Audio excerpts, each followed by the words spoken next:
Thank you for joining me on this episode of the Next Bite of Life podcast and videocast. My name is Kem.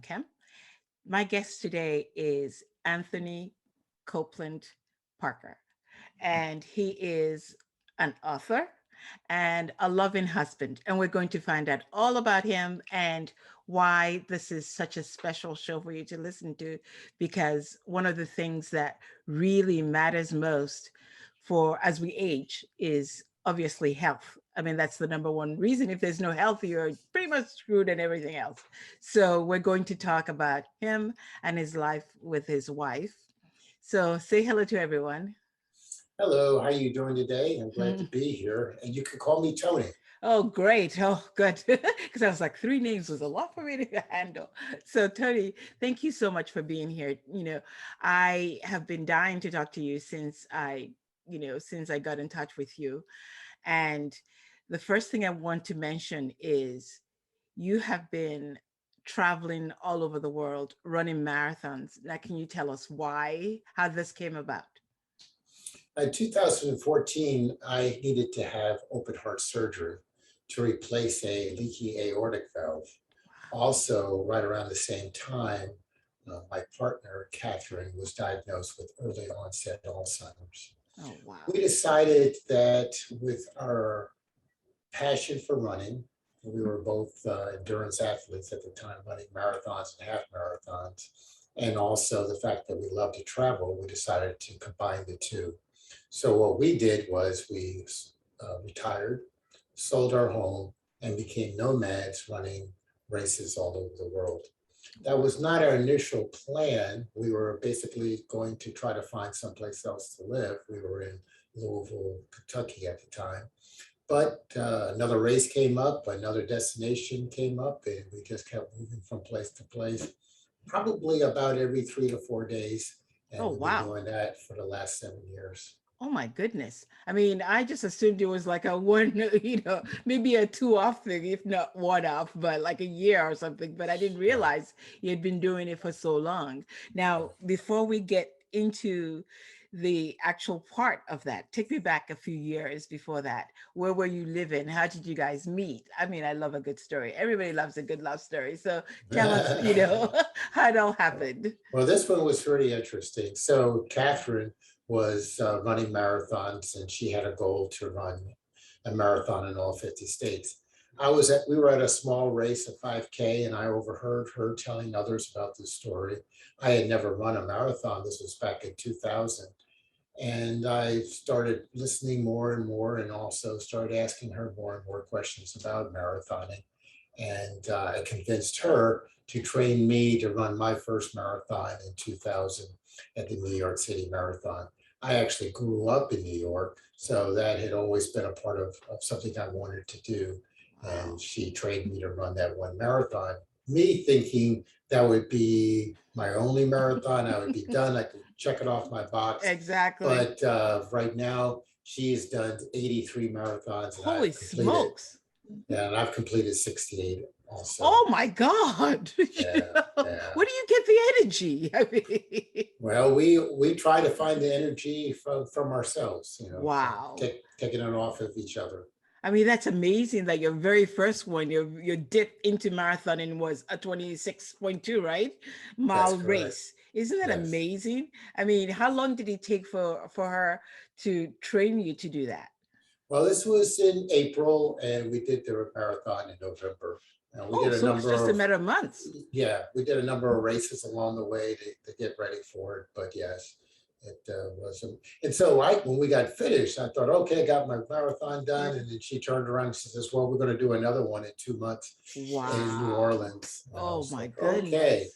And every one after that has been, another one, another one, another one. So that's what Oh we've my been God. doing. New Orleans. Oh my God. So when you Yeah. went, Thanks. after New Yeah. York, when Right. you went Yeah. to the next one, did you say, okay, now the second one is done and dusted and that's it? But she kept urging you on. And Yeah, she kept urging me on. at Right. that point, you were also willing to Right. run. So you had gotten it Yes. in your bloodstream at that point. It was like, now, Absolutely. Well, it fit with my style of life. It was just the fact that you're challenging yourself. you're up against the wall. They actually around mile 19 and 20, you're like, okay, I can't do this anymore. You have to really find the strength from within to get it done. So I really enjoyed that part of it. Oh, that's So, fantastic. Now, when you ran and you ran for several years, when did it come to the point? I mean, you said you needed a heart surgery, right? right. When did it get to the point where you Awesome. were going and everything was going fine? You were running all those marathons. When did you start to notice that your health was deteriorating, or and actually that hers was also deteriorating? How long was that gap in between? Well, it was 2012. I was a commercial pilot, and every 6 months I would get a physical. And my doctor noticed a heart murmur. A lot of times heart murmurs can be benign, but this one was the fact that my aortic valve wasn't Mm. closing properly, and he could hear the regurgitation of the Ah, blood. So we monitored it for 2 years. So now we're into 2013, and then I started to notice a problem with Catherine, her memory, things that she would, have problems doing that she normally did. And then in 2014, uh, I decided to go ahead and have the surgery, replace the valve. And then also when she was starting to have problems with her occupation, her boss started having problems with her performance. And then we went to a neurologist to see what the problem was. And then that's when the diagnosis came up. ah, So 2014 is when everything kind of kind of like, rolled together. yeah. Now, And oh no, go ahead, please. yeah, it rolled together, and we decided to make a little bit of a life choice for us. I did not want to continue to go to work, leave her at home to fend for herself. Mhm. So I decided to retire. She was able to get severance from her job and put on disability from her job, and then we had some races on the schedule. We said we'll go race here and we'll see what the place is like, and maybe we'll stay. And then next thing you know, years go by, and now we're right now we're in San Diego, California. We were in LA before that. We were in Portland, Oregon before that, doing the race, a half marathon. So, and we have another race coming up here in New Mexico in a few days. Wow. So that's how we roll. That's amazing. Now, when you were having the doctor monitor your heart, you were still racing. Weren't you concerned that maybe there might be problems? Yes, I was concerned, and I monitored myself, and I was always making sure that it was doing everything my doctor said I needed to do. It was one of those situations where you have to start facing life a little bit differently. Mhm. Yes, the valve could one day not close at all, and that would be the end of it. But that could be me sleeping, that could be me walking, that could be me eating, could be me running a race. So That's true. nobody told me that it would be any more injurious for me to run or not to run. Uh, the way I looked at it was I was going to try to be in the best possible physical shape that I could be in time for the surgery so that I could recover. As a matter of fact, I ran another marathon 3 months after the surgery. Wow. Now, was it tough to like take care of yourself and also take care of Catherine when this was happening? I mean, how did you cope? Because that's a lot. Well, I was, like I said, I was a pilot for 37 years, and I was also a manager. So managing situations and coping with situations in the air is something I was used to doing. So I just kind of treated it like that and stayed focused on what the goal was, N- as opposed to obsessing on what the problems were. That's great.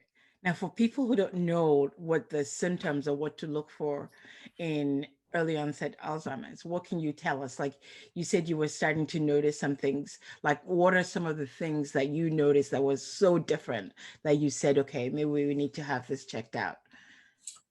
Very good question. I really appreciate that because it is something that the loved one can notice and can have the test done and then start some type of treatment early on. For me, it was mostly her repeating things that, she had said earlier, telling a story over, and also not remembering things that I would mention. Say, like, tomorrow we're going to go do X, and then later on, what we're going to do tomorrow, things of that nature. One thing that I did notice that really, told me that it was something wrong, which was the fact that she was having problems balancing her checkbook. And that's just a simple task that people do. They actually probably don't do it that much anymore. Not anymore, right? Cell phone. Yeah. But back in the day, you would sit down with your register and you would make sure that you checked off all of the checks that you had written. And she was just having a really hard time with that. And then job performance wise, she got a new boss, and the new boss wanted things done his particular way. Whereas with people early on in Alzheimer's, they use routine to kind of fool people into thinking everything's okay. They use sticky notes, they use reminders, they use their phone to kind of help them along the way. So those are the things that you could be looking for. Wow, that's amazing. I mean, because, a lot of people also, and it's terrible, but you hear people, they disappear. As soon as something like that happens, it's like, okay, see ya, I'm off to someplace else. And it's admirable that you were saying, okay, we're going to meet this head on and we're going to do it together. And that's wonderful. And it's a good example for people. Now, when you decided, okay, we're going to tackle this, did you both come up with the idea of saying we're going to sell everything? You said you were thinking of retiring, so you went ahead and retired early. Were you terrified? Because, I did the early retirement thing and I was just like, to the last second, you're just like, oh my God, did I make the right decision? I'm sure you must have had this kind of thoughts. And then both of you at the same time, that must have been really extra. Right. So as a pilot, we're trained to handle the situation and forget about what happened, 5 minutes ago, because in 5 minutes, that was several miles of travel. So I just kind of looked at it from that aspect of, this is the best thing for us to do. Doing research into the disease, I came up with a couple of things that I found that they talk about that is helpful for the brain. One is exercise. So I was like, okay, we do a lot of exercise, so we want to make sure we keep that going. And then having the races on a schedule keeps you motivated, have a goal that you want to do, you want to set for yourself. Socialization is also good. So what we did was we did a number, as we were going to these different cities, we would go to countries, we would do some tours. So that would force us into a socialization, because the loved one has a tendency to want to withdraw as time goes on. So, having that socialization is really good. Seeing new and exciting things. At first, your short-term memory is affecting your long-term memory is good. And also things that are very memorable go into long-term memory. So you might get frustrated with the day-to-day, but then you have those situations that you can look back upon and say, oh yeah, we were just seeing the Eiffel Tower, or we just climbed the China Wall, or whatever the situation might be, to kind of give you the satisfaction that you need. They also say sleep is very important for folks with Alzheimer's. So by exercising a lot and getting, the proper nutrition, then you can get the 8 to 9 hours of sleep that are necessary for folks with Alzheimer's. So we combined all those things and into our lifestyle, and then made it very beneficial for her over the years. Now, I know, so she started a drug regimen. Did you have problems like when you go to other countries, for instance? How do you handle her drug regimen or her doctor's visits? Do you time that to go back to the US, or do you just see a doctor on the fly? No, we did. We scheduled around the doctor visits. We actually entered into a clinical trial for a drug. It ended up failing, but unfortunately, we saw some improvement, but it did not meet the requirements that they had set for themselves, and then the drug trial failed. But yes, we would, look at our schedule, look at their schedule, make some adjustments and all. I actually don't know what we're going to be doing more than about 2 months from now.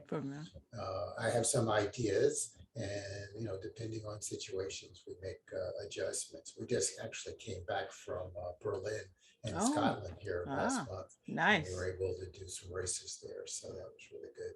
Wow. Now, I know, running races all over must be expensive. How do you budget for where you're going to and the race? Like, how long do you stay? Let's say you were in Berlin, for instance. How long did you stay for the race after that?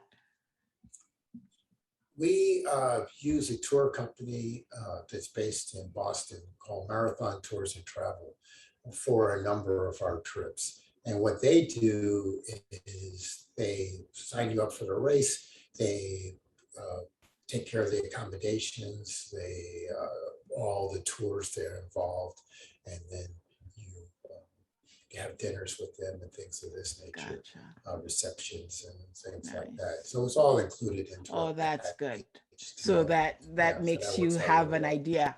That's fantastic. Now, when you ran the races, like, where would you say, oh my God, this is the best race, I could actually live here also? Did you ever consider that? Like just chucking everything and just settling in, in one of those places that you ran a great race, for instance? We have a couple of favorite places. One that stands out, we just went through there just for a stopover on our way back from Inverness, Scotland, back to the United States, and that's Amsterdam, Netherlands. And we really love there, and we can see ourselves living there. Right now, it's kind of hard because the borders are they're open, but you have to test to get in, and things of that nature. But we can see ourselves maybe a few years when things start opening back up. But we did a half marathon there. It was a fantastic race. The people were always so friendly. Great city. Now, so that was the one that you would say, I could actually live here and move here and everything would be fine. And when lockdown happened, were you back in the US, or were you, did you happen to be someplace that was like far away and it was hard to get back? That's a great question, because yes, there's a very interesting story about that. We were on a cruise in the Caribbean, and we finished up in St. Martin, and we flew over to St. Kitts, and we were in St. Kitts in March, and COVID hit. And St. Kitts they were not joking around. They took it very seriously. They closed their borders, and they had lockdowns for 3-4 days at a time. Wow. And we were stuck there for a month. Oh, now people say to us, oh, you're stuck in St. Kitts, that must be pretty nice. But as a foreigner, you're on the outskirts of who's going to be taken care of and things of that nature. So it was not very, nice for us. Oh my goodness. And not knowing when a plane's going to arrive and be able to get off the island. So turns out about 20 of us chartered an airplane. Wow. We were able to fly out after a month, and we ended up back in San Juan, which was pretty much empty. And then we flew on to Atlanta. We made our way back to where Catherine's family is in Louisville, which was funny and not so funny, because we thought, okay, we'll be back with our family. But they were so paranoid, and they were like, oh, you just came from St. Kitts. You can't be anywhere near us, right? We had to wait a whole another month before we could even see them. It was unreal. Yeah. So we actually only took the month of May off, and then we were back on the road. Wow. We figured we're staying in hotels or Airbnbs. It doesn't matter whether we're here or there. And that's true. Being a pilot, I had no problems getting back in the airplane. Everybody's wearing masks, and the filtration systems in airplanes are really good. So we were back on the road. The rates were really cheap. They were giving away hotels and cars. And How are the races? Were you the only two that showed up? It's like yeah, we did have some races where it was like 5 of us or 10 of us in some little city that, would allow people to, run around their lake or whatever. So yeah, Oh yeah, wow, that must be something. I had a friend in London that I interviewed, and he was saying, he was getting ready and doing this dumbbell things, and and then of course, lockdown happened, and he's like, he was the only person who showed up right, because everybody's so scared. But we yeah, didn't know yeah, anything at that point. So right, wow, right. that must have been it must have been a relief to get back, at least say, okay, Yes, it you was. know, Right. but then you were ready to go They learned, again. it taught me a lot about islands and, how they look at it. Yeah, we can easily close our borders. Yeah, We can let any exactly. airplanes land or any cruise ships in and everything's fine, Yeah, yeah. Wow, that must have been terrifying, at least for the It was first couple of terrifying. weeks, because Yes. nobody knew how long it was going to last. I thought, Right. okay, yeah, we'll stay a couple more weeks where we were. And then it's like, oh my God, my friends are like still stuck in Australia now. So there's Yes. so many people who, Yes. they had to rent a place there, they have a place here. Right. So, now you've written a book, a memoir about your Hmm. life and Hmm. cats. Now Right. tell us about the book and how that came about. Well, going back to St. Kitts, we were in St. Kitts and I had been writing to a blog. The blog is Running with Cat, CAT. That's my pet name for Catherine.com, runningwithcat.com. And during that lockdown period, I compiled all my postings under the blog and decided I was going to go ahead and write a book. So I took that month to edit, You had chop no it place to down, go, right? a place to go and go through it. And then after that, I found a professional editor. And then after that, I found a publisher. But yes, the name of the book is Running All Over the World, Our Race Against Early-Onset Alzheimer's. And that's a picture of us in That's St. fantastic. Martin, running along the beach Running. in St. Martin. And it's it's a travelogue. It's a offbeat love story. It's a memoir. It's a medical memoir also because Yeah, of her condition and also my exactly. condition. And then also the aches and pains all runners have over the years. Oh, I can imagine. I talk about that situation and how we've managed to set goals for ourselves. Catherine, during the 5.5 years of this book, she was able to get all 50 states done as marathons. And Nice. right now we're going back through the states and working on getting a half marathon in all 50 states. Next week we'll be in New Mexico and we'll get state number 41 there. So Wow, that's amazing. I mean, have you found that it's been really therapeutic for her to do this and, it keeps her focused and it actually helps with memory? yes, it does. It does. It really does. They say that there's some things that take place during intensive exercise. Inflammation is reduced. That's one of the problems with Alzheimer's. And then also it helps to remove some of the plaque that builds up in the brain Gotcha. during the course of the day. So they talk about toxins. So as you're exercising, you're sweating out the toxins. You're getting a lot of oxygen flow in for the brain. So that's also very helpful. And then of course it wears you out. So when it comes Yeah, time for bed, you're ready right. You can. to get some Which good night's rest, sleep. yeah, that's great. Yeah. I mean, it's very inspirational because a lot of people, once they get a diagnosis, your first, when you go through all the stages of whatever, your first thought after that is to just kind of give up. And well, Right. you're just hitting it head on, like, we're going to give you a very tough fight, which Right. is amazing. I mean, she's lucky in that you had the background that you do, where it's all like da da da da da. This is it.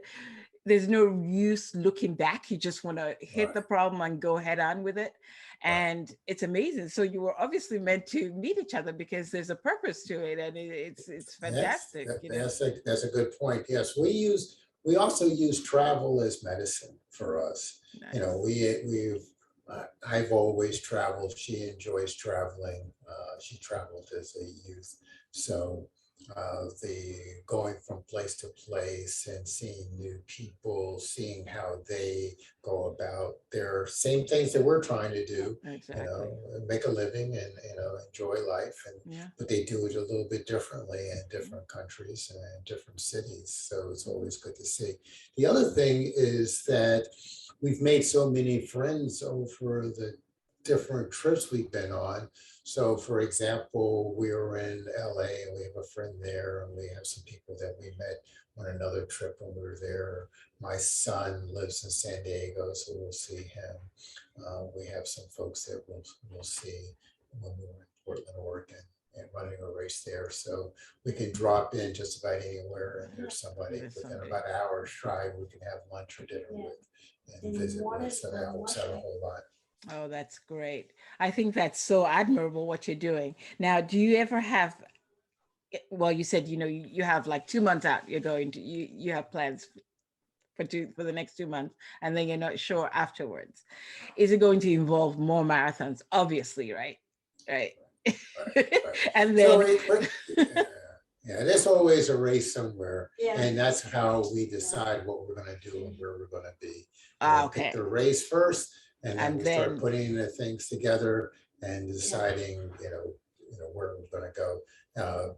For example, we could be on a cruise somewhere and cruising the Caribbean, and then we'll say, "Oh yeah, but there's a race, There's a 3 weeks from now." And on this island, so we'll make sure that the cruise stops stops somewhere there. nearby, and we get off, and then we visit, a couple of countries, and then we do the race, and then we come on back to the States. That's amazing. That cruise, and I'm like, okay, where's the food? And you cruise, you're like, where's the Right. race? I'm like, Yeah.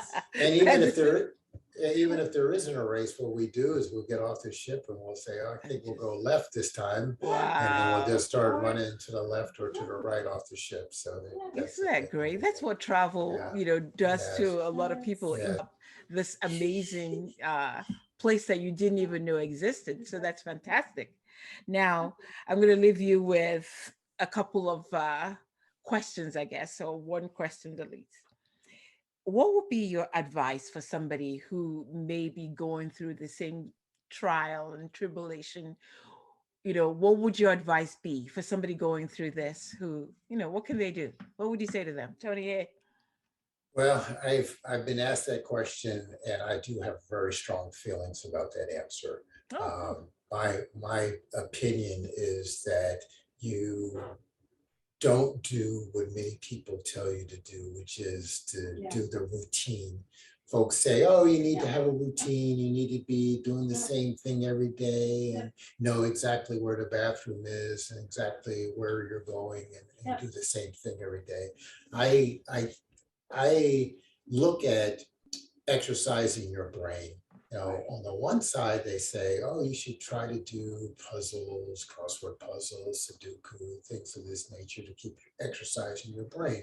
Well, I think travel is a great way to exercise your brain. For sure. You're trying to figure out how to work through the maze of the airport, In a different the language. hotels, the different languages, the different people in the different situations when we, drop into a different city. So from that aspect, that's one of the things that are kind of counterintuitive, but I feel very strongly about.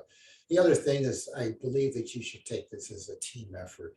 A lot of times I what like that. happens is in your time of year, for Catherine was in her mid 50s, I was in my late 50s.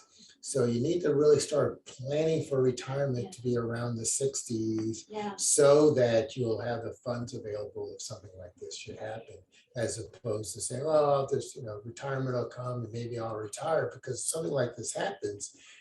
I think as a team effort, you need to both be handling and tackling it together.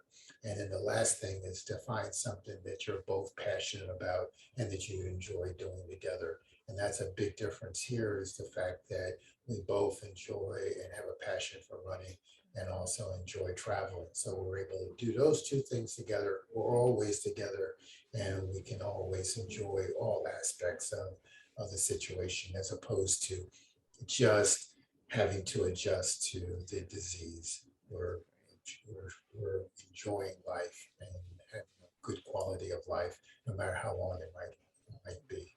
Well, you can't ask for more than that. I mean, you are just a great example for everybody. It tells you you don't have to quit. You don't have to have the disease dictate what your life is going to be. You can actually take control and have a good quality of life. Like you said, you can travel, you can find that passion of yours. And this is one of the reasons why, like for me, what you mentioned is what I live by. Travel. Well, I add food instead of your marathon. Well, that's a great example. Yeah, That's a great so example. it's like what my husband and I share a passion for, so we always enjoy that. And I Right, think, yeah, this is something that we would do all the time.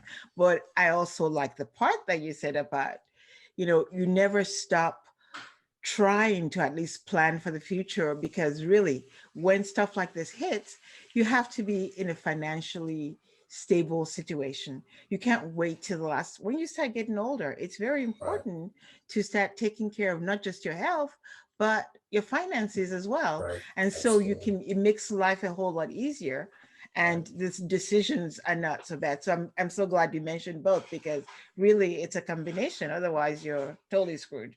right. So Yeah. thank you so much, Tony. This has been great. So once again, please tell us again what the book is, where they can get it if they're interested, and we'll I'll end be it there. more than happy to. You can follow us, runningwithcat.com. What I do is do a 30-day trip, and then I write it, and you can, our travels and our adventures. And then the book, Running All Over the World, Our Race Against Early-Onset Alzheimer's, is everywhere. You can Yeah. find it on Amazon, Barnes and Noble. It's iTunes. I had a gentleman narrate an audio book for it, so it's in Cool. hardcover, soft cover. You can get it in ebook form and also an audio book. The gentleman that did the audio book did a really good job. And just as a side note, that was one of the things I wanted to do, was to have somebody tell us the story. We were driving in from LA and listening to it in the To it. car, and Yeah. Catherine's is laughing and giggling at the what he had to say about some of the crazy stuff that we did Really along the did. way. That's And great. I highly recommend it. And then if you want, you can go to runningwithcat.com, and you can also buy a autograph copy of the book there. Oh, And that's great. I'll send it off when I go through Atlanta. I'll get the orders in, and I'll autograph and send it on out. For you, I have something for you and your listeners. For Oh, you, I'm going to send you a audio book oh. download. And then for the first listener that goes to the connect page on runningwithcat.com, I'll also just mention that you heard it here, and I'll send them an audio book. Oh, that's great. Now you know that reading and listening also stimulates the brain. So if you're listening, and you should get in on this, when the memory starts to go for everybody, it's always Right, nice to have a little bit of stimulation. So this is a that's great way correct. to do it. And I thank you for doing that. That's awesome. So, You're quite welcome. thank you so much, everyone. Once again, you'll find the blog post on nextbiteoflife.com, a synopsis of what we talked about. And you'll also, of course, have the video on YouTube if that's what you prefer to hear. And you can listen to the podcast on Spotify, iTunes, and all the millions, that follow it. So everyone, thank you again for being on the podcast, Tony. I really appreciate it. I wish you many more races, many happy, healthy, wonderful, ongoing love life with Kat. Thanks again. Thank you. You're quite welcome. We're all ready to go out to Mission Beach and go for a run. So you have a great day. Ooh, that's fantastic. Enjoy. Okay, sounds good. Talk to you Bye. later. Bye.